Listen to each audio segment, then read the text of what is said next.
Samantala, inanunsyo ng Hamas na kanilang iaantala ang pagpapalayan ng mga bihag nilang Israel. Inakusahan kasi ng militanteng grupo ang Israel na lumabag sa nilalaman ng ceasefire deal. Ilan sa mga akusasyon nila ay ang pag-aantala ng pagbabalik ng mga lumikas noon sa Northern Gaza at ang patuloy na pag-atake ng Israel sa Strip. Itinanggi naman ng Israel ito at sa halip ay ibinaling sa military wing Hamas ang sisi kung saan sinabi ng Tel Aviv ay tila minamaltrato ng rebeldeng grupo ang kanilang mga bihag. אנחנו כולנו הזדעזענו מהמראות הקשים של חטופינו ששוחררו בשבת האחרונה. מי שאחראי על כך ישלם על כך. מי שפוגע בחטופינו דמו בראשו.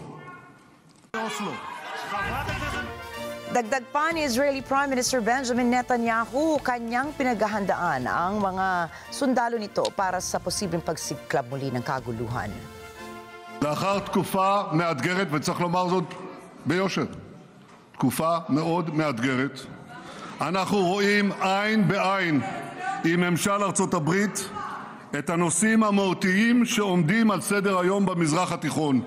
מימוש כל מטרות המלחמה שלנו, לרבות חיסול החמאס, השבת כל חטופינו הביתה, הבטחה שעזה לא תהווה עוד איום על ישראל.